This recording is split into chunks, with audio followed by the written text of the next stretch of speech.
Hi, welcome. Welcome to New York University and our debate between Noah Pollak and Peter Beinart.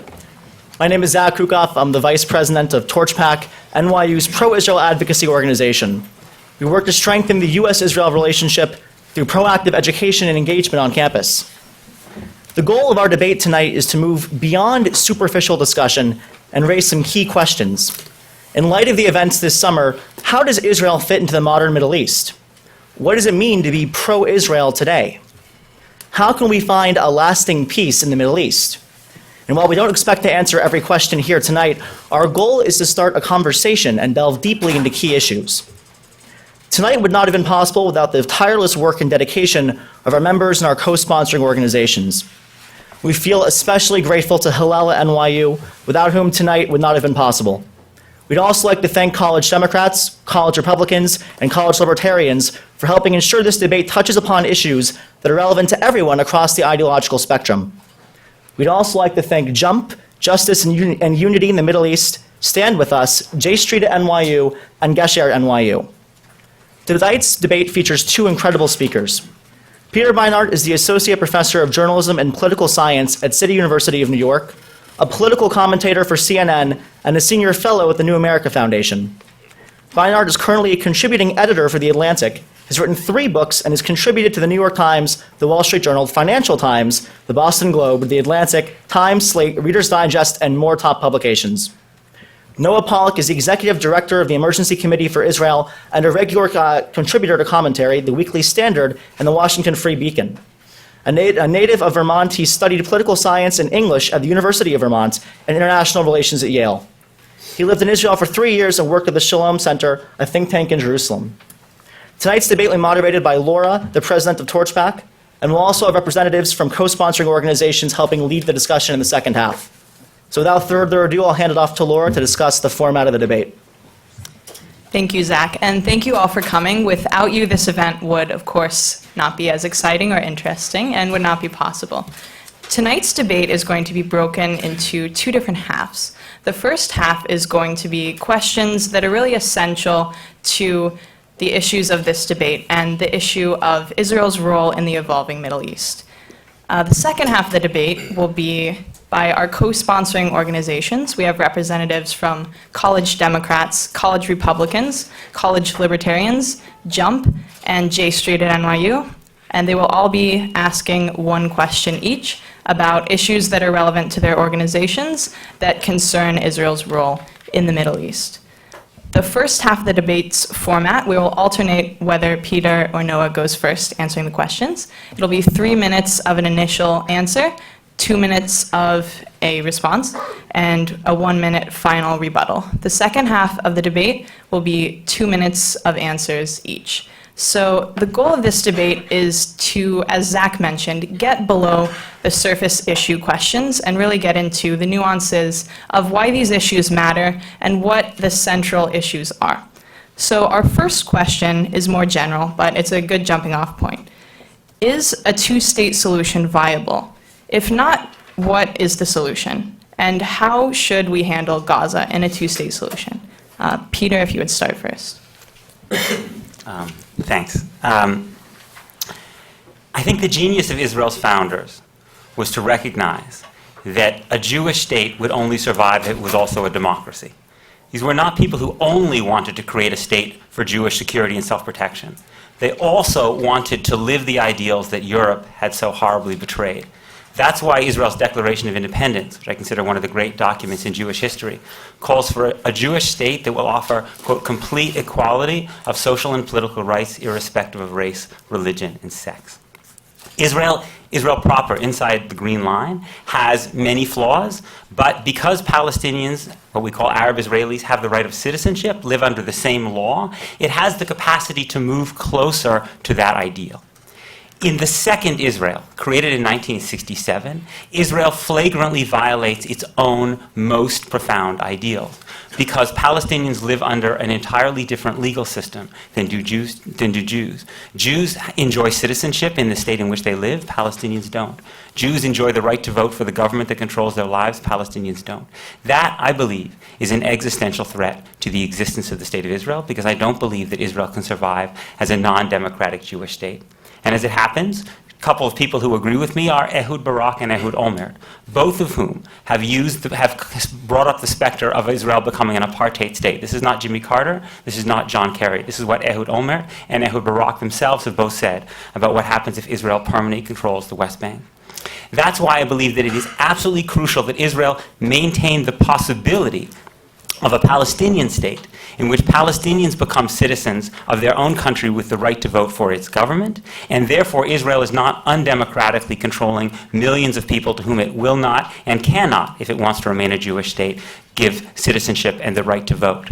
We can have an argument about whether that two-state solution is possible right now. I'm probably quite a bit more optimistic than Noah is about its potential, but I think one thing I would hope we could agree on is that even if you don't think it's possible tomorrow, you shouldn't foreclose the possibility of a Palestinian state ever. And when you continue to do what this Israeli government does, which is massively subsidize Israeli Jews to move into the West Bank, making it harder and harder to create a viable contiguous Palestinian state, then, in fact, you send Israel hurtling towards the one-state solution, which is exactly what Israel's greatest enemies want. They want a one-state solution because they know that in a one-state solution, they will be able to do politically what they have been unable to do, thank God, militarily, which is destroy Israel as a Jewish state. At the very least, I hope that Noah and I could agree that settlement subsidies, making it cheaper in arena after arena, and there are lots of data on this, making it much cheaper to live in the West Bank than to live in undemocratic Israel as opposed to democratic Israel, and making the two-state solution impossible, that endangers Israel's existence. Thanks. Is this thing on? Yes. Okay. Thank you all for being here. It's very nice to be here. I would separate out a couple things here. I don't have an ideological opposition to the creation of a Palestinian state, and there would already have been a Palestinian state if the Palestinians did not act in some of the ways that they do. If Palestinians acted like Canadians or Europeans, there would have been a Palestinian state a long time ago. The primary reason why there is not a Palestinian state is not because of Israel's refusal. It is not because of settlements, which overwhelmingly exist very close to the 1949 armistice line and in Jerusalem and in its environs. The reason a Palestinian state doesn't exist is the Palestinians, I would argue, don't really want one. They have refused one repeatedly. They have refused to negotiate over and over again. Netanyahu has been prime minister for 6 years. He gave the Palestinians a 10-month settlement freeze, which was the precondition that they claimed was necessary for negotiations to take place, and the Palestinians throughout that refused to negotiate. So this idea that you have this oppressed people waiting for justice is just really not borne out, I think, by the historical record. And when you think about all of the goodies that Palestinians get, for example, by far they're the biggest per capita recipients of foreign aid in the world. Billions and billions of dollars flow into Palestinian coffers. Anyone who's taken a ride through the West Bank has seen the villas and the mansions on the hills. The Palestinian Authority is a racket. It does not hold elections. The idea that a Palestinian state would hold elections, I think, is silly. And the idea also that right now, overwhelming numbers of Palestinians in the West Bank are living under Israeli control. I mean, you make this argument about extending democracy into the West Bank for Palestinians. The overwhelming majority of Palestinians live in Area A of the West Bank, which, I don't know if you guys know this, but the West Bank is, under the Oslo Accords, was separated into 3 administrative zones, areas A, B, and C. Area A, there are no Israelis there. There's no IDF there. The only time the IDF ever goes there is when there is an immediate terrorist crisis that needs to be addressed. Area B is joint PA-Israeli control, but the overwhelming majority of Palestinians live in Area A where there are no IDF soldiers, there's no Israeli police, and they are governed by the Palestinian Authority, which does not hold elections. And Mahmoud Abbas is in the 7th or 8th year of a 4-year term? So the Palestinians, I think, can actually have a state really anytime they want one.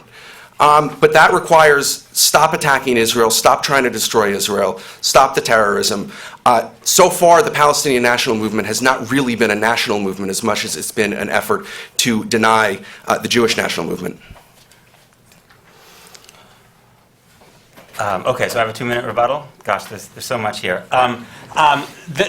Yes, most Palestinians live in Area A, which are disconnected cantons on about 20% of the West Bank. The reason they live there is that they're forbidden by Israel from moving in to the vast majority of the West Bank. Area C, where Palestinians are forbidden from moving in to live, constitutes 60% of the West Bank. Israel controls the land, Palestinians live in the municipalities underneath it. But even in those areas, it is a complete fiction to say they live under Palestinian rule. What the PA does is it subcontracts security functions from Israel in Area A.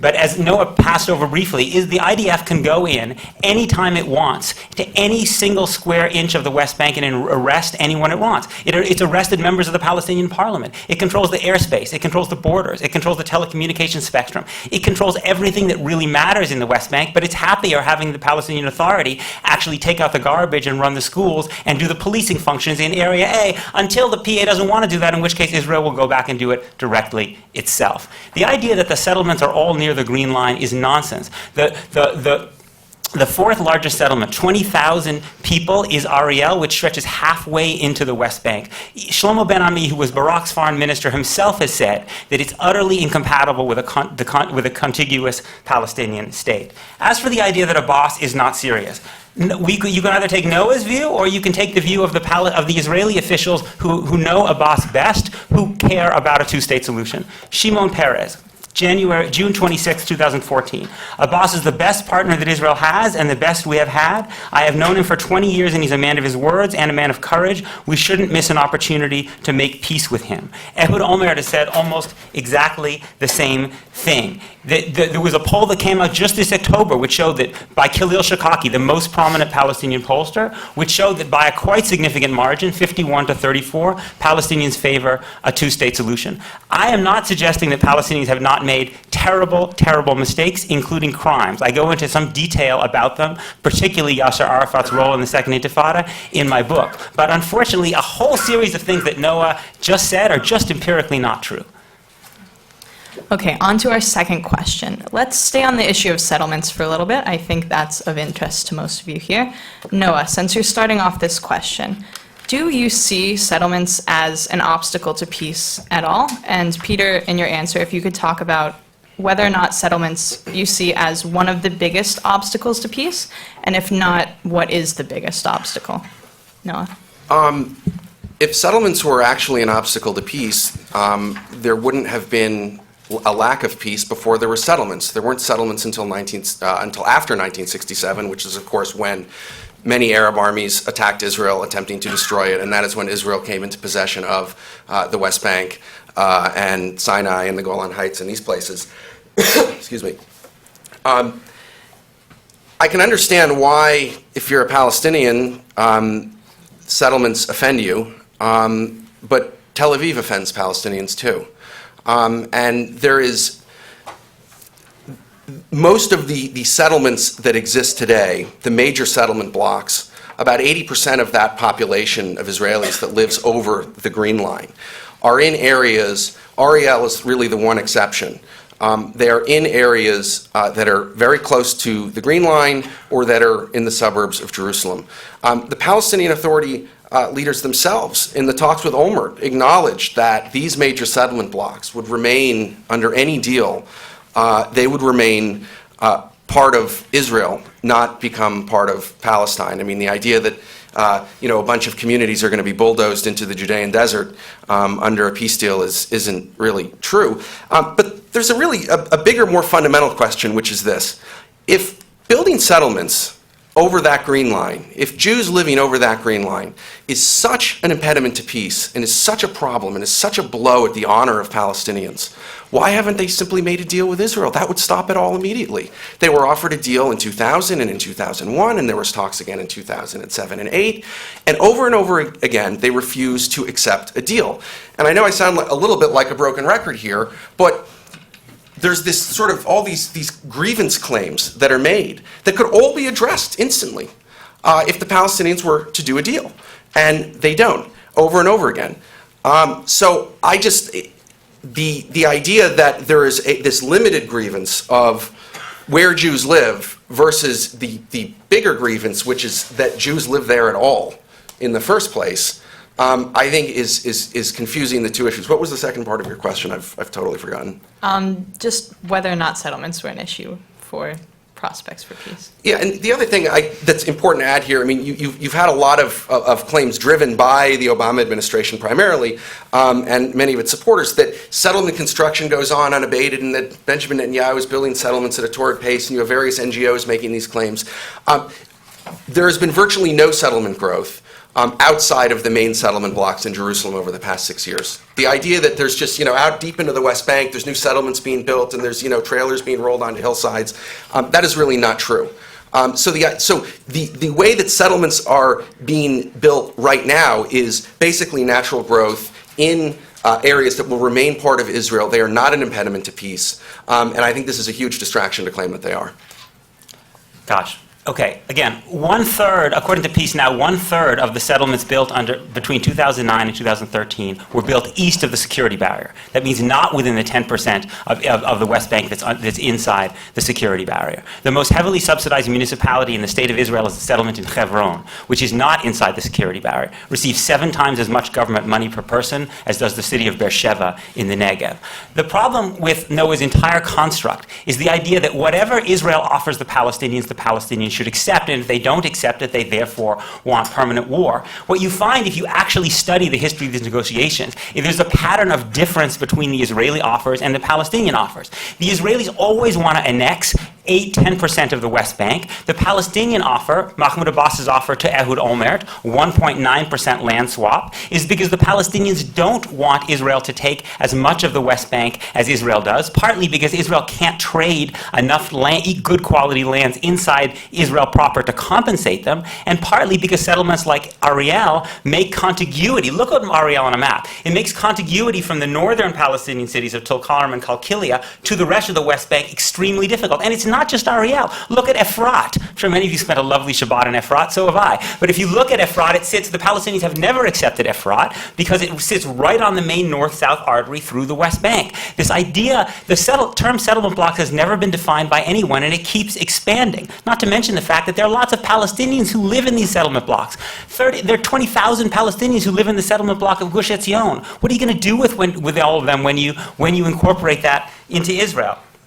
The idea that Israel, the important point to recognize the Palestinians, it's absolutely true. The Palestinians were fighting to destroy Israel in 1947, 1948. Over a long period, after bitter defeat upon bitter defeat, starting with discussions amongst Palestinian intellectuals in the 1970s, some Palestinians came to the view that, you know what, it's not working. We're going to have to make the tragic and bitter concession that we're only going to get 22% of British Mandatory Palestine because our efforts to destroy Israel are failing. Now, there are lots of Palestinians who still don't believe that, but that's the transition that took place at the same time that Israel made a transition to supporting the two-state solution, and it's why it's so important, my last sentence, it's so important that Israel support and act in a way as to strengthen those Palestinians who can live in a two-state solution, rather than building more and more settlements which empower those Palestinians who only want a one-state solution.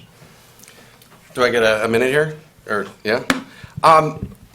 Look, I actually sympathize with part of this view, and someone who lived there for a while and sees what happens when you have essentially the constant friction between the two populations. I don't think it's a smart policy for Israel to build settlements deep into the West Bank in places that are near large Palestinian population centers. Not because I don't think Jews should have a right to live where they want, but simply because it creates friction between Jews and Palestinians. I take the Palestinians very much at their word when they say that they don't accept Israel, that they don't want to live among Jews. These are two different cultures, and when they interact closely together, there tends to be a lot of problems. I would like to see a consolidation. I don't think the Palestinians are ever going to accept anything Israel does or the permanence of Israel, which is why they won't recognize Israel as a Jewish state, because that would give up on the ability to demographically destroy the country. But it would be good at some point, and it's very desirable, and I think even on the right in Israel, there is a desire to have some sort of resolution that separates the populations as much as possible so that they can go on with their lives and Israelis can go on with theirs. All right, the next question. Shifting gears slightly, The boycott, divestment, and sanctions movement, or BDS, has been touted by the pro-Palestinian community, and many others as well, as a way of kind of restoring some sense of justice for the Palestinian people. This movement, for those of you that are unfamiliar, basically entails boycotting, divesting from, and sanctioning Israel. So, Peter, since you're starting us off, for those of us in the audience that haven't read your articles, what is your views on BDS? Should boycotting be used only for settlement products? Is this a legitimate movement? What are your views on this? So I oppose boycott BDS versus Israel as a whole, because the BDS movement, it has three planks, and I don't think those three planks are consistent with a two-state solution. I could go into more detail, but I think the BDS movement essentially is hostile to Israel's existence within any borders. So ultimately, its goal is diametrically opposed to mine, which is a democratic Israel, which creates a homeland for the Jewish people while also offering citizenship and the right to vote for all the people under its domain. The tragedy for me is that I believe that Benjamin Netanyahu and the BDS movement are silent allies. Why? Because Benjamin Netanyahu, through his government's massive settlement subsidies, his own finance minister boasted that they've doubled the portion of the budget going to settlement since he became prime minister. He is erasing the Green Line, creating a de facto one-state solution, which is terrific for the BDS movement because it wants there to be a one-state solution. It can boycott all of it and try to turn it into something other than a Jewish state. For me, the critical enterprise is to try to make a moral distinction. I think of it as like Havdalah. It's about separation. It's about separation between the part of Israel that tries to live out Israel's own creed in its Declaration of Independence, democracy, and the part of Israel that flagrantly violates that by putting Jews under civil law and their Palestinian neighbors under military law. And to do that, you have to treat democratic Israel differently than non-democratic Israel. So my view is that I don't want my money that I go to spend in Israel to go to non-democratic Israel. I want to spend that money in the part of Israel that tries to live out Israel's own creed, and that's why I support not buying products for the settlements if you also publicly affirm Israel's right to exist inside democratic borders. I was inspired to take that position by three of the Israelis I admire most: David Grossman, Amos Oz, and Aleph Bet Yehoshua, perhaps Israel's three most famous novelists, all of whom said they would not perform in the settlement of Ariel. More recently, interestingly, the head of the Weizmann Institute of Science, Israel's premier scientific institution, has said he is boycotting the university in Ariel because he doesn't believe that a university in a non-democratic space where Palestinians live under military law, where they have prosecution rates north of 99%, can truly be an enterprise devoted to the free inquiry of ideas. They are my model for the way in which I want to treat democratic and non-democratic Israel differently, and I believe that's actually a much better response to BDS than is destroying the two-state solution and giving the BDS movement exactly what it wants. The BDS movement should be renamed the Destroy Israel movement. I'm not talking here about Peter's idea of, you're shopping for grapefruits in, Tel Aviv, and you decide that, something was grown somewhere you don't like and not buying it. I'm talking about the organized BDS movement in the United States and Europe that many of you probably have seen active on campuses in America. Make no mistake about what the BDS movement is. It speaks in a language of human rights. It is a front for Hamas in the United States. The organizations behind it, like Students for Justice in Palestine and American Muslims for Palestine, are Hamas-aligned organizations. I think this year you will see a great deal more information coming out about who's really behind this effort. These are organizations that are deeply illiberal. They shout down speakers. They disrupt events. They attempt to physically intimidate Jewish students and in some cases have engaged in violence against students on campus. And this is all promoted as a peaceful way of protesting Israel. I would suggest anytime you have an interaction with someone who's active in BDS, simply ask them, do you respect the right of Israel to exist under any borders? And the answer is they do not. They will try to evade this question. They'll say, well, we want the right of return. The BDS movement is even an anti-Fatah movement. Fatah, the Palestinian Authority, President Mahmoud Abbas's party, is too moderate for BDS. It's anti-normalization, and it is a sad state of affairs on campuses today to see some students who I think are basically good people, but a little misguided and naive politically, getting sucked into what they perceive as being an edgy and a radical kind of fun cause that actually has as its goal behind it a pro-terrorist, pro-Hamas agenda. I actually don't think it's right to describe most of the activists in BDS as pro-Hamas. In fact, and again, I say this as someone who opposes BDS and has written about it many times, but just as an empirical matter, in fact, the language of BDS is a secular language of international law, which is very, very different than the theocrat. Look at the 2005 call that the BDS movement put out. It's on their website. You can, it's not an Islamist theocratic language like you see in the Hamas charter. I would just say that I think that Noah's question that he would ask to BDS supporters, do you support Israel's right to exist within any borders, is a good one. And I would encourage you to ask him the same question. Do you support the right of the Palestinians to have a state within any borders? If you can't answer that question, how effective do you think you're going to be at putting Palestinians on the defensive when they can't answer it? Let's extend the rebuttal time by an additional minute. Noah. I mean, I don't want to get into a whole bunch of details here, but, you know, Students for Justice in Palestine is the main campus BDS group promoting this. SJP was founded by a guy named Hatem Bazian. The organization that supports it is called American Muslims for Palestine. If you look on the board of American Muslims for Palestine, there's a number of people who are involved with the Holy Land Foundation, which was involved in, was busted in the 90s raising money for Hamas by the FBI. It was a major trial. It's a little bit maybe before people in this room's time. SJP speakers that it invites to campus are people like Max Blumenthal, who are openly pro-Hamas, Alison Weir, who is an anti-Semite who traffics in the organ harvesting claim that Israel harvests organs from Palestinian children. There are various other Islamists. SJP is very much an Islamist group that also, it really is like the Red-Green Alliance. You know, it's the alliance between the radical left and radical Islam that is really bizarre, but that, you know, you wouldn't think that these people would work together, but they actually, they do in this case because they both have a very anti-Western, anti-Israel, anti-Semitic kind of agenda. A lot of, SJP goes to great lengths to disguise who is really involved in the organization, who is funding it, who is guiding it. Terhal Herzala is the campus coordinator who helps run the SJP chapters. This is a guy who celebrates Palestinian terrorism on his Facebook page. Okay, no, sorry. Like, it's an empirical matter. Like, I know a lot of people, when I say this to people, a lot of people are shocked to hear this. They say, wow, you know, these people talk about human rights. They talk about, you know, justice and things like that. Well, it turns out in this world, a lot of people who talk about human rights and justice don't actually believe in it. Welcome to reality. People lie. They make false arguments to conceal what they really believe. This was a common thing during the Cold War about a lot of people who were in, you know, the arms control movement. They weren't really for arms control. They were pro-Soviet. And they just lie about what their motives are because the real motives are, you know, not too savory. So I would encourage people to dig a little bit into what BDS is really all about. And we're doing this on the fly, but Peter, 1 minute. I'd be interested in who you were thinking about in the arms control movement, by the way. No, look, I think that this is an academic debate because we both oppose BDS, but I think it's important to unpack what Noah's saying.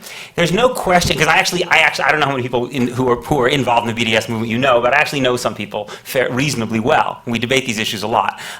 There's no question that I think most people in the BDS movement, practically everybody, believes in the Palestinian right to armed struggle, to what I would call terrorism. And I completely disagree with that. There's no question about that. But so yes, they support Hamas's right and Fatah's right and anyone else's right to lob rockets at Israel. I completely disagree with them. But that's not to say they have the same political and governing ideology that Hamas does. You know, some of the important leaders of the BDS movement around the world happen to be gays and lesbians. So while they support the right of violent response to Israel, which I don't, the actual vision that they have, most of them, which is a secular binational state, there's little that Hamas wants less than a secular binational state. It doesn't believe in either secularism or binationalism. And that's, I think, the mistake in the kind of conflation that Noah's making. I think if you are gay and you are doing campus activism for Hamas, you are out of your mind. That's why they don't see themselves as doing that. Okay, we're going to shift gears. So our last question, before we get to the questions from our co-sponsors. All of us up here are Jewish. All of us have been to Israel. We're all very invested in Israel. Why does this matter to everyone else in the room? Is the U.S.-Israel relationship too strong? Is it not strong enough? Is it important for Middle East stability? Why should people here care? Noah? Gosh, I mean, you can make, I think, a basic realist foreign policy argument about why the U.S.-Israel alliance is good for American national interest. Very, very quick tour of this is there was no U.S.-Israel alliance before about 1970, the early 70s. During that period, there was repeated Arab attempts through actual state versus state wars to destroy the state of Israel because they thought they could, because Israel did not have a powerful backer. And it actually created war and instability, and it culminated in 1973 in the Arab oil embargo. That, remember the gas lines and all the malaise and all that stuff in the 70s? A lot of that was because of the Arab oil embargo that was an Arab protest of Israel's victory in the 1973 war. And what American strategists decided to do was, in order to stop this aggression and stop the constant war, was to show so much support in an alliance with Israel that the Arabs would despair of trying to destroy the state. And this actually worked very, very nicely. There has not been, since 1973, a state versus state war between one of the Arab states and Israel. And in fact, later, Egypt signed a peace treaty, and then Jordan signed a peace treaty. And this enhances America's prestige in the world. It enhances our power. If you want something from Israel, you have to come to the White House calling for it. And this is very good for, one of our main interests in the Middle East, which is the steady supply of energy resources out of the Middle East. I realize probably there's people here who find that distasteful, but someday you'll own a car and you won't want to pay $10 a gallon gasoline, and it will make sense to you. So on those basic realist terms, it makes sense, because one of the things that America should do in the world is to promote a liberal international order. And a liberal international order, basically on its most simple terms, is that rogues should fear trying to disrupt the system and challenge us, knowing that there will be real consequences. And friends should want to be part of that alliance because we will help them and reward them. And an alliance with Israel is very much part of that international order. There's an Arabist idea that the way we can make nice with Arab states by pressuring Israel constantly, and that's definitely part of the Obama administration's view of the Middle East, but it never really gets anywhere. Where we've actually had accomplishments in the Middle East is by having a very strong alliance with Israel. I would also argue that there's important moral reasons for this, and those are actually every bit as important as the realist reasons for it, which is that Israel is a liberal democracy that shares our values, shares our destiny, and that it would be a sad and dark day for America if we abandon any of our liberal democratic allies to the barbarians who would like to attack them and would like to attack us, but can't because we're too strong. Protecting the smaller, weaker friends is a noble thing to do. So this is the question about why non-Jews should care about Israel, right? I think I agree that the U.S.-Israel relationship has helped the United States a lot. Israel shares a lot of very valuable intelligence with the United States. Israel was on America's side during the Cold War. Israel is a much more stable country than most of America's other allies in the Middle East. And Israel, inside the Green Line, comes much closer to sharing America's liberal democratic ideals, despite Israel's flaws, than do any of its neighbors. And this is precisely why, although Israel's alliance with Israel, and that's why I'm very glad that the Obama administration, along with Congress, supported a funding for Iron Dome and the Arrow missile defense system. I happened to be in Israel during the Gaza war myself. I was particularly grateful for it being there with my 6-year-old daughter.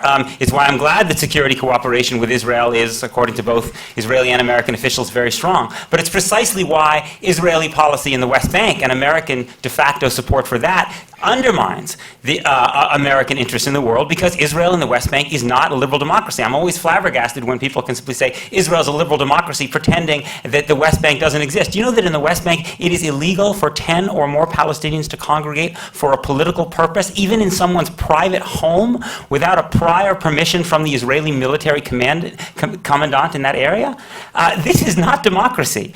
And that's why American complicity in Israeli settlement policy policy does, in fact, harm America's moral reputation around the world and our relationship with our allies. And you don't have to take some Arabist's point of view from that. You don't have to take an Obama administration, an Obama partisan. You can listen to David Petraeus, who in 2010 said, Arab anger over the Palestinian question limits the strength and depth of U.S. partnerships with governments and peoples in the region. And poll after poll bears that out. You want me to rebut that?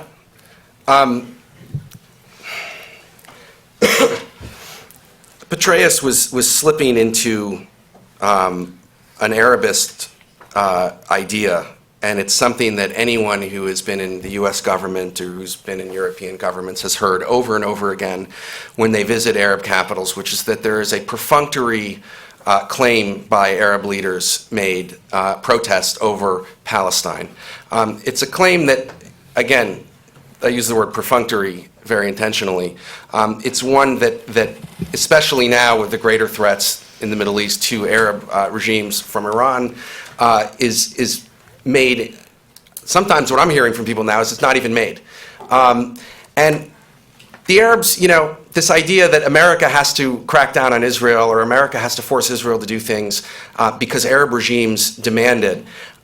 This has been going on, my God, this has been going on for 60 or 70 years now.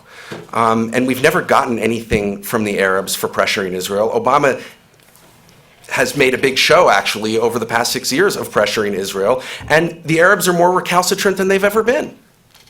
Sorry, more recalcitrant than they've ever been. What has he gotten for all this? In 2002, even before Obama, every Arab government offered to recognize Israel's right to exist if Israel returned to the 67 lines and there was a just and agreed upon solution for the refugee issue. I have a skyscraper to sell you, too, in Midtown. Okay, but the point is, for every Arab government, you can throw that out, but for every Arab government to say that that they will accept Israel's right to exist, then to say it again in 2007, and then in 2013 under John Kerry's leadership to say it doesn't even have to be the 67 line because there can be land swaps. There are a great deal of very prominent people in the Israeli security establishment who think that mattered a great deal. The Saudi Peace Initiative is something that King Abdullah pulled out of a drawer after 9/11. And that 17 of the 19 hijackers were Saudis. And that every Arab government supported. That's very, very significant. They supported, by the way, the Arab Peace Initiative included Israel giving the Golan Heights to Syria. That would have been a great idea. Right, but it's a basis for negotiation, and it recognizes Israel's right to exist. Okay, so a typical debate run by the pro-Israel community would end here. We can pat ourselves on the back that we had a heated, spirited debate from both sides of the pro-Israel community, but this wasn't just organized by the pro-Israel community. And part of making this relevant for everyone in the room is we're now shifting to our co-sponsoring organizations asking questions. We're very proud of the fact that we have not only bipartisan groups here, we have college libertarians as well. I don't know if there are any communists, but if you'd like to ask a question, we'd welcome that as well. So now Zach Eckstein, our head of political engagement, along with Elon Nathanson, is going to be walking around asking our sponsoring organizations to ask their question. If you could just state your name, your group affiliation, and then your question. The format for this half is going to be alternating 2 minutes, 2 minutes, 1 minute. Hopefully we can stick to that. So our first group is College Democrats. And Peter will be answering first. Hello. Does it work? Okay, stand up. Hi, my name is Sophie, and I'm the president of the College Democrats. I don't think that mic is working. Okay, so I'm just kidding. Yeah.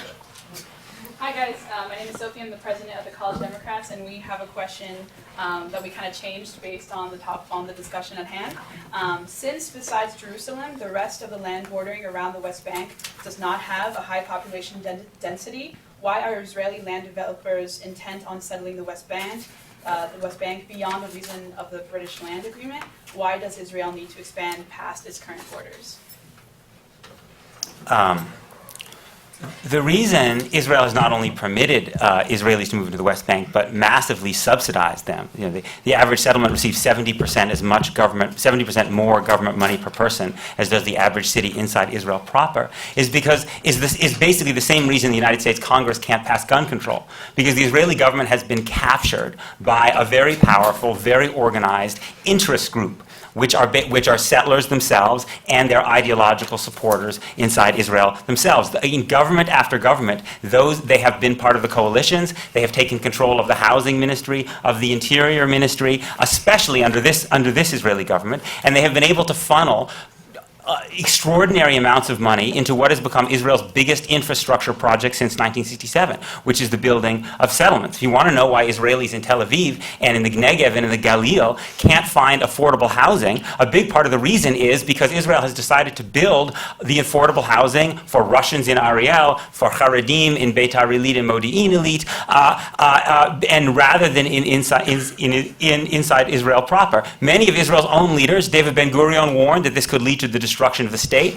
Ehud Olmert and Ehud Barak warned that it could lead to an apartheid South Africa reality. Tzipi Livni said Israel as a democratic Jewish state is in mortal danger a couple of years ago, and yet the Israeli government has not been able to stop this process because it has been politically captured, something we know all too well from our own political environment, which is, I think, part of the reason that the United States government actually has to help strengthen those forces inside Israel that actually want to struggle politically for the survival of Israeli democracy against the forces in Israel that are creating a one-state solution that will ultimately lead to the destruction of the Zionist dream and the destruction of Israel as a Jewish state. 2 minutes. Well, first of all, being that you're from the College Democrats, my condolences on last Tuesday. I think maybe what you might have been getting at is the Jordan Valley, which is the eastern border of the West Bank. And there is a major consensus in Israel on the need to retain some sort of Israeli presence, at least a military presence, in the Jordan Valley, because that is the major land barrier. It's down where the Dead Sea is. It's this very low place, and it's the major land barrier that really separates Jordan from Israel. And it's something that is in the security interests of both the Jordanians and the Israelis, because if there is no Israeli presence in the Jordan Valley, the West Bank would become a magnet for jihadist activity, and that activity would flow through Jordan. I mean, if the Jordanians in private are very clear on they want an Israeli military presence on the border between Jordan and the West Bank, absolutely, they will totally freak out if Israel came to them and said, I think we're going to pull everyone out. That area, though, is not really where there is any particular large population size of really anyone. I mean, there's a couple little places there, there's a couple of resorts on the Dead Sea and, places like that, and a couple little inns, but that's not where the major communities are. I mean, I'm not sure if that's what your question was about. There's no attempt in Israel to expand Israel's borders beyond what was originally, 1967 minus the Sinai in Gaza. Israel's, in fact, shrank its borders by leaving Sinai and leaving the security zone in southern Lebanon in 2000, leaving Gaza in 2005. Israel has repeatedly shrank its borders, and the territory that Israel leaves ends up getting filled by not the Rotary Club, but by Hezbollah and Hamas and various jihadists. So you can understand why there would be a little bit of skepticism in Israel for demands to leave more territory. And Peter, 1 minute. Gosh, it's remarkable. Noah says there are no Palestinians living in the Jordan Valley. I didn't say no. I said there was They're small almost not, populations. yeah, small. Why are there so few Palestinians living in the Jordan Valley? Because they're not hot as hell allowed there. to move to the It's like Jordan Valley. 120 degrees. It's all Area C, and if they try to build a shack there, it's destroyed. The Jordan Valley is a quarter of the West Bank. It's the one area where the Palestinians who are pressed into these small cantons of cities could actually expand their state. It also has a lot of agricultural and mineral wealth. And the idea that all Israelis think that Israel cannot give up the Jordan Valley is just wrong. Let me quote Meir Dagan, who ran Mossad from 2002 to 2011. What bothers me is that the Jordan Valley is being depicted as some kind of security problem. I don't like the talk that the valley is essential to Israeli security. Ehud Olmert never said that Israel needed a permanent security presence in the Jordan Valley. Ehud Barak never said that. Virtually every former... Rabin had not gotten to final status negotiations, so we don't know what he would have done had he lived. He gave a speech 3 weeks before he was killed saying we have to keep the Jordan Valley and not divide Jerusalem. Right, the Labour Party had not even endorsed the idea of two states until 3 years after Rabin's death, so we don't know how he would have evolved. Barak didn't support it then either. What we do know is that virtually every former head of the IDF, Shin Bet, and Mossad who has taken a public position supports a Palestinian state near the 1967 lines. Okay, moving to our next question. The representative from College Republicans could not be with us tonight. But their question, or have they arrived? No, okay. The question that they've submitted, if Noah, you would like to answer this first, is if the U.S. continues to engage with Iran, can the U.S. expect Israel to lower its aggressive tone with Iran, given the U.S.'s extensive financial and military support to Israel? What is this, the Rand Paul College Republicans? You have 2 minutes, so. Well, no, because when the U.S. provides military aid to countries that they're not providing, that it's not, silencing a country's right to speak about its security concerns. And Iran is no small security concern. I mean, this is an existential threat to the state of Israel. The Obama administration is involved in an incredibly foolish and dangerous gambit of trying to turn America into a pro-Iranian power in the Middle East, which is a complete upending of how America has approached the Middle East and Iran since the Iranian Revolution in 1979, where Iran has been frozen out because it is the world's largest state exporter of terrorism. It's an aggressive hegemonic power that meddles in its neighbors' business and funds terrorist groups and all of these things. And right now you have the administration desperately, conspicuously desperately, begging the Iranians for a deal to stop their nuclear program, except that the deal that the administration is willing to strike would not stop the Iranian nuclear program. It would only slow it down slightly and allow the Iranians to develop other parts of the program that are lagging, like their weaponization program and their ballistic missile program, because you can't just have enough enriched uranium. You actually have to build the bomb and figure out how to put it onto a rocket that you can then shoot at Tel Aviv and kill millions of people. And this is this is a huge danger right now, and you will hear Israel lodging pretty aggressive protests at this. And the Arab states, like Saudi Arabia and the Gulf states that are not Qatar, are also lodging very aggressive protests against this in private. And these have spilled out and become public. Various Saudi officials have really said, given how quiet the Saudis usually are and how discreet they are, quite remarkable public statements, quotes in the New York Times, op-eds, articles, statements to the press about how nervous they are about the Iranian nuclear program. So no, I don't think that Israel is going to go quietly and let its security concerns be harmed in this way. And by the way, the Iranian nuclear program is an enormous security concern for the United States. The administration's goal here is to kick the can down the road and to be able to leave office without the Iranians getting a bomb, leaving them a couple of turns of a screwdriver away from it and pass the problem on to the next guy. But if you think that it's going to be good for America, for Iran to have nuclear weapons, if you think this is only a Middle Eastern problem, I think you're quite mistaken. You will have a nuclear arms race in the Middle East. You will have the Arab Sunni powers all rushing to get nuclear weapons, like Saudi Arabia and Turkey and Egypt. You will have Iran emboldened with nuclear protection for its terrorist proxies that are operating all over the world.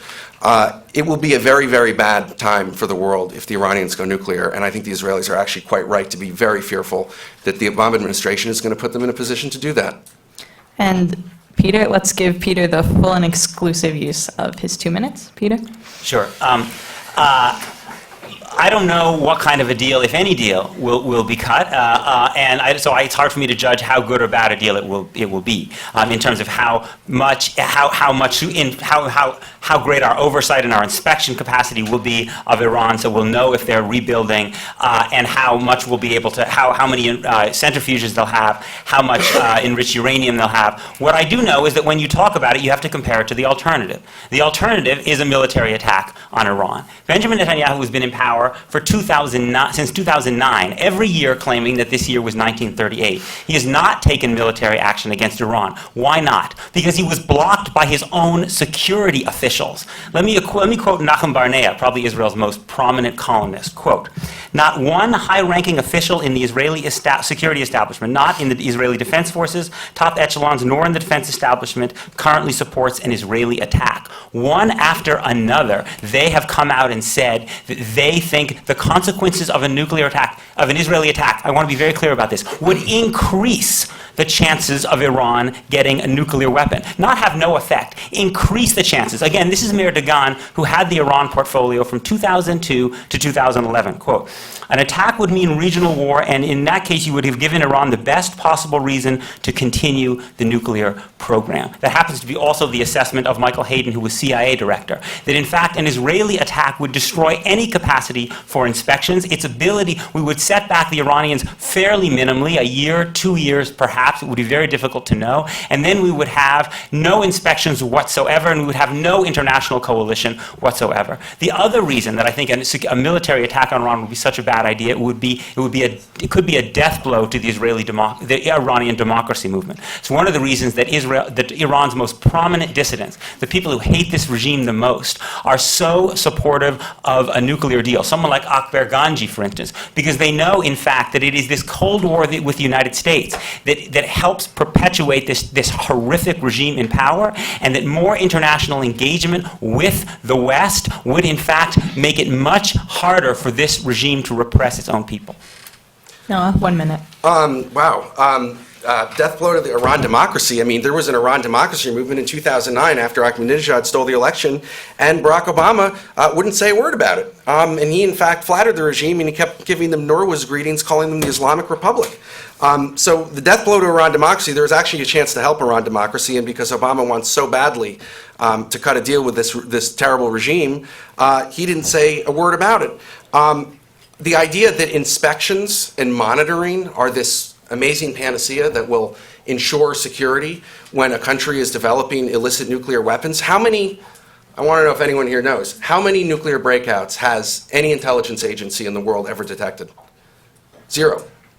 Pakistan, North Korea, none of them were detected beforehand by intelligence agencies. That's not how this works. And this is a total false sense of security that, oh, we're going to have, Inspector Clouseau in there, with a briefcase going around Natanz, scoping things out, and we'll know when they're about to get a nuclear weapon. I mean, Iran is an enormous country. That's totally ludicrous. And also, on the issue of an attack, I mean, look, Peter, you're very good at trotting out quotes from Israeli officials saying things. I would encourage people to take a lot of these quotes with a little bit of skepticism here. There's a lot of people who do these things for internal Israeli political reasons because they don't like the prime minister, or they're trying to improve their own stature and make headlines for themselves, and an easy way to do it is to say that the prime minister's crazy and he doesn't know what he's doing. There's also a lot of people who do think an attack on Iran would be wise. I'm one of them. I think the United States should do it. But we're out of time here, and I'd be happy to elaborate on why it would be fantastic if we did that. Okay, shifting gears to the third party in our tri-party representation here. Yeah, let's try the mic again. College Libertarians. I don't think J Street's a party yet. Hello. Is it working?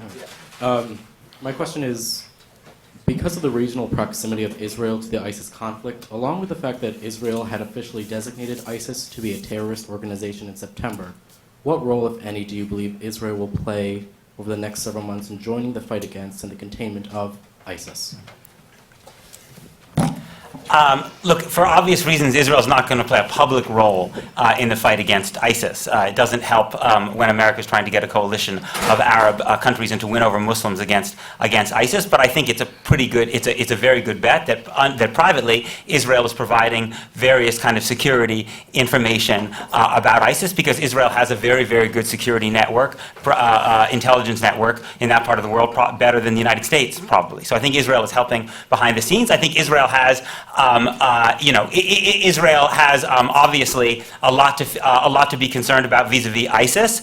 It also has a hostile regime, a hostile relationship with the Assad government because it's backed by Iran and by Hezbollah. Interestingly, Michael Oren actually earlier this year came out and said that from Israel's point of view, Iran was a greater danger than ISIS, which I thought was kind of a fascinating statement. But obviously, from Israel's point of view, there's no force in this struggle right now in Syria that represents something good for Israel. What's lucky is that so far this conflict in Syria has mostly been about what's happening in Syria and Iraq. And what's striking, if you look at the last few years of the Arab Spring, which has been pretty much a disaster for most of the countries in the Arab world, maybe with the exception of Tunisia, is that all of this turmoil, coups, counter-coups, bloodshed, horrific slaughter, that actually very, very little of it has been focused on Israel at all. It's almost all been internal about who is going to capture the resources and the control of those countries. I mean, gosh, I thought everything in the Middle East revolved around where Jews live in Jerusalem and the West Bank. No.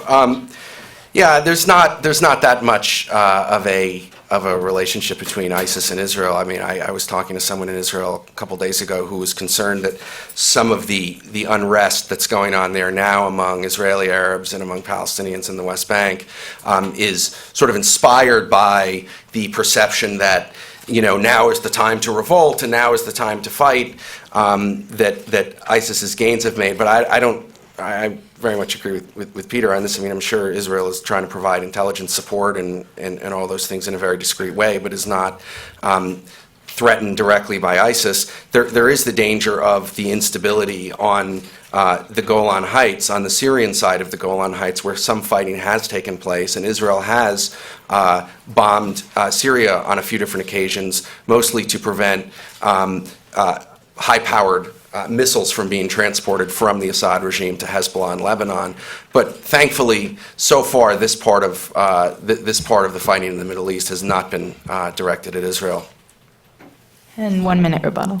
There's just something that Noah said in passing that I couldn't let pass, because I think language is important here. Noah said that people have a problem with Jews living in the West Bank. I have no problem whatsoever with Jews living in the West Bank. I can read this week's Parsha Chaya Sarah, as well as anybody else. This is the land where our patriarchs and matriarchs lived and died. The issue has nothing to do with Jews' right to live in the West Bank. It has to do with Jews' right to live under a different law than their Palestinian neighbors. It has to do with your right to have citizenship, while your neighbor, because they happen to be of a different religious and ethnic group, lacks that right. Jews have the right to live in the West Bank under equal law. That can be in Israel if Israel annexes part of the West Bank to a peace agreement, and it can be in a Palestinian state if Israelis are willing to live under the same law as Palestinians. And in fact, if you look carefully, as I have done, leaders have been pretty consistent about this. While Israelis with Israeli citizenship cannot live in the West Bank, Jews willing to live under Palestinian law, which means no ethnically exclusive communities. It means a Palestinian can move into Ariel or Kiryat Arba. Again and again, Palestinian leaders have said, under those conditions, equal law, Jews have the right to live in the West Bank. And if Palestinian leaders renege on that, then I think we should take forceful action against them. I was just making a goof on the linkage theory, you know, but that's why I made that comment. Okay, our next question is from Jump, Justice and Unity in Mideast Policy. Hello, stand up. What's up? I'm Rafi. I'm from Jump. As Noah said, Abbas is in his 8th year, you said, of a 10-year term, and is 4-year term. Sorry, Control Z. And as Pollak said, Beinart. Sorry, I'm changing my question. That's why I'm off base. So you said that Israel does control a lot of the West Bank. All of it. Okay, area A, C, B, whatever. So my question to both of you is, do you think providing 2 states now, because Jump cares a lot about human rights, not about borders right now, do you think providing 2 states now is in the interest of human rights, especially with how Israel controls Israelis and the Palestinian Authority controls the Palestinians and Hamas, etc.? Noah. If you really care about human rights, I think someone can make a very strong argument that no Palestinian state should be created, because there are very few human rights in a Palestinian state, and certainly if you live in Gaza, the human rights situation there is absolutely abysmal. I mean, Hamas shoots people in the streets. There is no rule of law. There are no gay rights. There's no women's rights. There's no freedom of speech. The economy is entirely corrupt.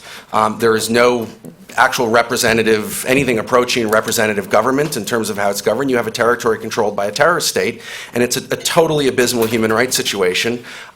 Something similar would probably prevail in the West Bank if there was total Palestinian autonomy there. But I'm not, you know, I don't want to get in the way of Palestinians' autonomy because I'm more concerned about their human rights than they are. I mean, I would hope that we empower Palestinian human rights activists, but you know, if Palestinians want to be governed by a Palestinian Authority that doesn't hold elections and that doesn't respect their rights and that jails people for posting criticisms on Facebook of the government, you know, I'm not a conservative who's in the business of nation building and of democracy promotion among peoples and cultures where that is not really That is not really the way things work.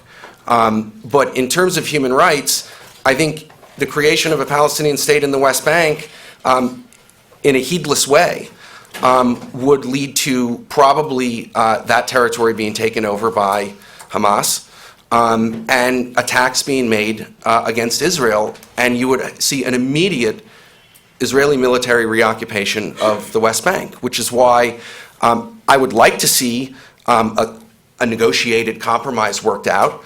But I don't think that's really possible, which is why I think eventually Israel is going to have to act unilaterally to define its borders. And when it does so, the primary concern for Israel is going to be its own security. And it's a shame that Palestinians aren't willing to actually negotiate in good faith to make the situation better. But that's the reality we're in. And eventually, there will not be Israeli IDF justice for Palestinians detained in the West Bank when that happens. There will be Palestinian Authority or the Palestinian government making those decisions. And it's probably going to be quite a bit worse in terms of Palestinian human rights than if the Israelis were doing it. It's me. If there's one thing I would like you to come away from this conversation with, it's this. You need to go see for yourself. You need to go see Israel. You need to go not only to the Kotel and to the beach in Tel Aviv and hiking, that's wonderful. That's not all of Israel. You need to go see the part of Israel where Palestinians live without basic rights under Israeli control. Because it's when you don't actually see those things, when you don't actually know Palestinians personally and you don't understand the way they live, that you can make these sweeping statements about people and cultures where people don't believe in democracy or don't have rights. People who actually know Palestinians well, who've spent time with individual Palestinians, don't speak like that. Just like they don't speak that way about Jews when they actually know Jews. Those kind of generalizations, I think, are very, very pernicious, and the best way... Peter, I'm looking at polls. By the way, I've spent a lot of time in the West Bank, and I know a lot of Palestinians. Okay, well, you read polls about who Palestinians want their leaders to be, and they want I don't know a single Barghouti. Palestinian who fits into your I know lots. into your massive generalization. I know. Yes, in political debates, we do make generalizations. That's a And legitimate thing to do. when people make those kind of generalizations about Jews, we tend to very rightly bristle because it's dehumanizing. The truth is, the Palestinians are divided in terms of their desires and loyalties and ideologies, just like lots of other people, and we don't know what a Palestinian state will bring. But the logic that says, because a Palestinian state might become a dictatorship, therefore it should remain under Israeli colonial control. I didn't say that.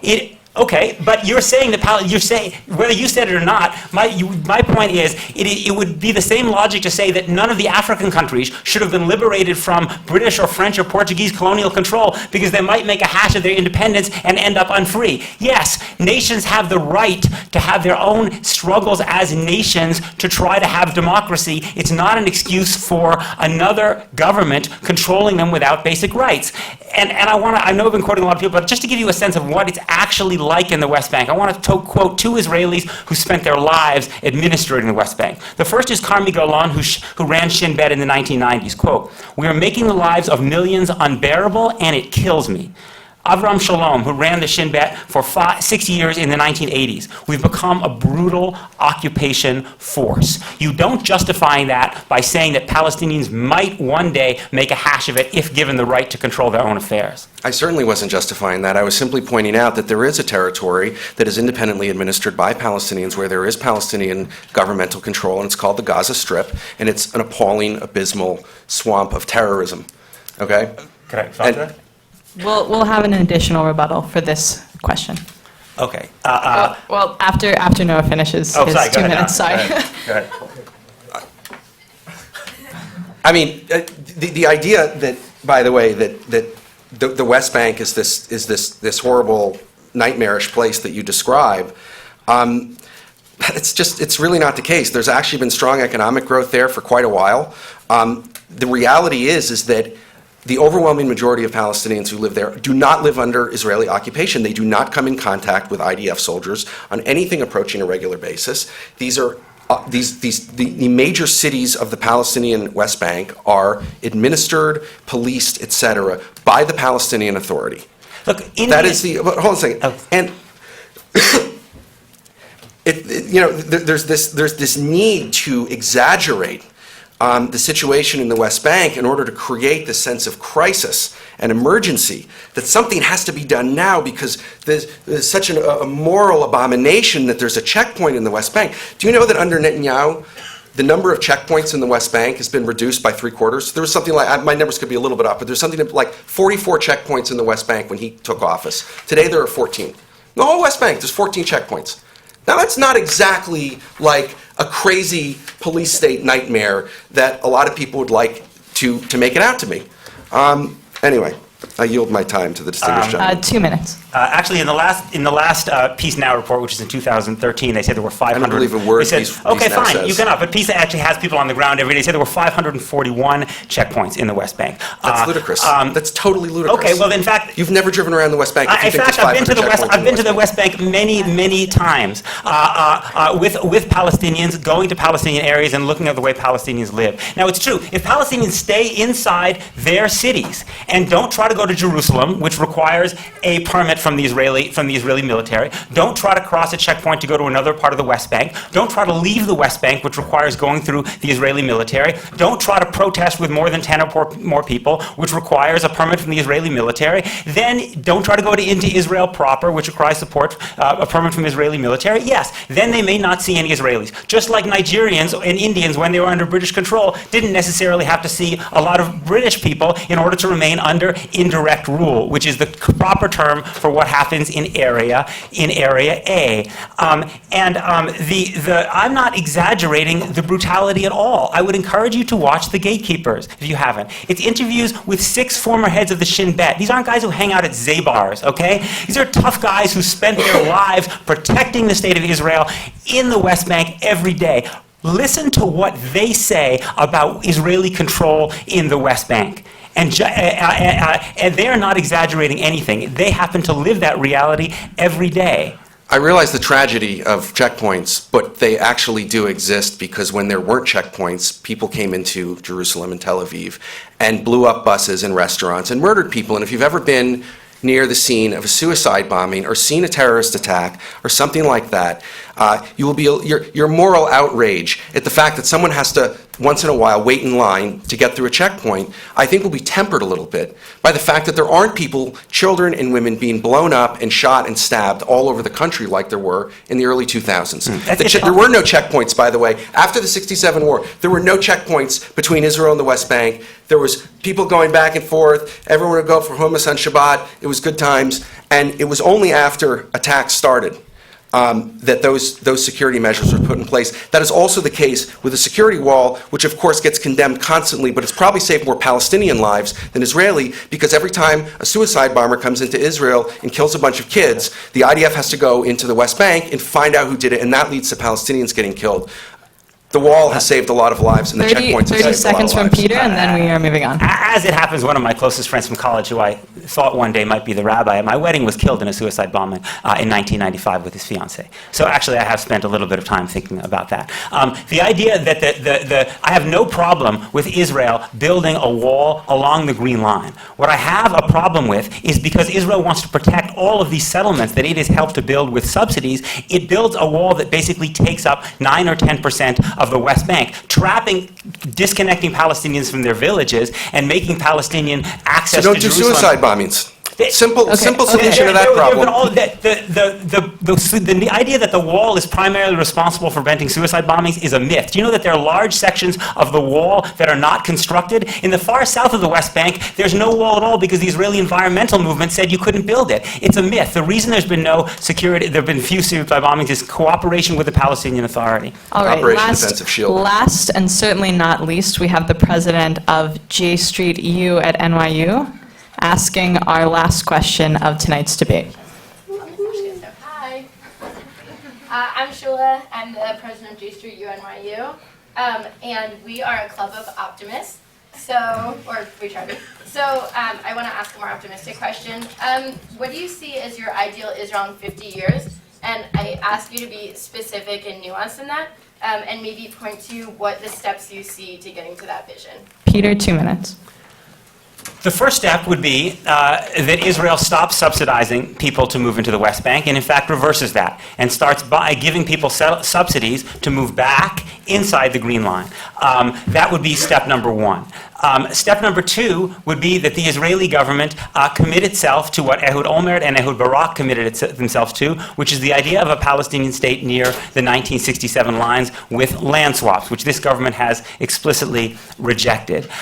The third is that I would support Palestinian elections. Now, I recognize that Palestinian elections are a scary thing for Israel. They're also not something that Fatah wants very much, because Fatah and Hamas are both happy with their corrupt rule. But if you want legitimate Palestinian leaders and you believe in democracy, you have to allow Palestinians to elect their leaders. If any Palestinian group takes violent action against Israel, Israel has the right and responsibility to respond. But Palestinians have the right to elect people who don't believe in the two-state solution. Just as Israel elects a lot of people who don't believe in the two-state solution. Most of the ministers in this government don't believe in the two-state solution. You need democratically legitimate elected Palestinian leaders. That is completely different than saying that Israel will not respond to Palestinian violence. Of course it has the right to respond to Palestinian violence. I hope that that could create the condition one day, sooner rather than later, for a two-state solution in which Israel can go back to being a country that gives the right of citizenship and the right to vote to all the people under its domain, and then Israel can deal with the other set of massive problems that it can't really turn its attention to while it's controlling millions of people undemocratically, which is to say, what does it mean to be a Jewish state? Israel has never defined what it means to be a Jewish state because it has never been able to effectively wrestle with these deep questions about religion and state that divide Israelis so bitterly. I hope that Israel will get to a point where it can start to respond to those questions effectively, and it can create a national identity which is inclusive enough to include the 20% of Israeli citizens, Palestinian citizens of Israel, who also live under Israeli control and have the right to feel like full citizens of the state in which they live. Noah, 2 minutes. I mean, gosh, I feel like I get to do like a Christmas list here, you know, write a letter to Santa about all the nice things that we could have. It may surprise everyone to know this, but there's actually a lot more that goes on in Israel than, debates about the Palestinians and about who lives where in the West Bank. Israel is a country that I think is gaining in strength. I think Zionism has been vindicated to an incredible degree. And I would like to see the economic liberalization that started in the 1990s continue. I think there's some danger that Israel could slide back into a kind of misplaced nostalgia for the socialist policies of the past that led the country to being very poor and lurching from economic crisis to economic crisis. And one of the nice things in all the years that I've been going back and forth to Israel is to see the country becoming wealthy. And I'd like to see that wealth spread around and shared and have opportunities for all people throughout society, including Israeli Arabs. It would be very nice if there was more done to try to integrate Israeli Arabs into the country and make them feel like stakeholders in Israel because they're there and they're Israelis too. I'd like to see electoral reform. Israel has one of and this is really inside baseball, I guess, but one of the things that leads to a lot of the dysfunction and the problems and the inability to solve problems in Israel is that Israel has an electoral system where you only need to get a few percentage points in an election for your party to get representation in the parliament. And so you have this, it promotes a very fractured political environment in society. I mean, people like to complain about the two-party system in America, but it's a very moderating influence where you have one party, each party roughly represents half the country, obviously very imperfectly. But in Israel, electoral reform, there's no geographic representation in Israel. Like, we have senators and congressmen from specific places, and in Israel, you have party lists, and it promotes a fairly corrupt political system. And I think a big part of actually addressing a lot of the things that we've been discussing here tonight is to have an electoral system that does a better job of representing the interests of the public. Those are just a few things that would be nice. And of course, also lots of presents under the tree and, peace with the Palestinians and no Iranian nuclear bomb.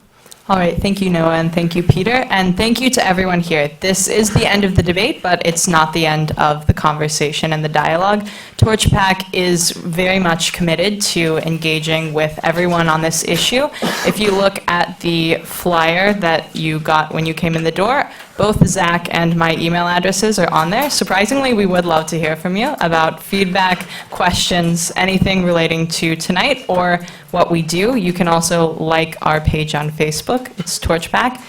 And follow us on Twitter. It's @TorchPAC. And we do have one more announcement from Mr. Boteach Jr. Hi everyone, I know that it's a little bit late, I know you guys have to get back. First of all, thank you to TorchPAC for this amazing event. I'm working with my father's organization, This World, the Values Network. We have a big event Monday night. I know tonight all of you are here at this debate, you got that inner activist all energized. Don't lose it, hang on to it, it's a few more days. It's with Elie Wiesel, winner of the Nobel Peace Prize, Samantha Power, the ambassador to the UN and Obama's human rights advisor, and Noah Feldman, who is the head of international law at Harvard and the author of the Direct Constitution. They'll be the moderator. They're going to be talking about genocide and the Jews, especially in light of this past summer's conflict and the allegations that came out from not a few and not unimportant people, foremost among them Mahmoud Abbas, who said at Cuba Union and at the UN that Israel conducted genocide. Why is this coming back around to us? That's going to be the discussion. It's going to be an amazing event. It's free for students. A few blocks from here at Cooper Union. I have these flyers here. I'm going to put them down on this podium. Please sign up on the website. It's just a name and email. We hope to see you. Thank you. And as you leave the room tonight, we love you. We don't love your trash. Please pick up everything that you brought into the room with you. And thank you all for being here tonight.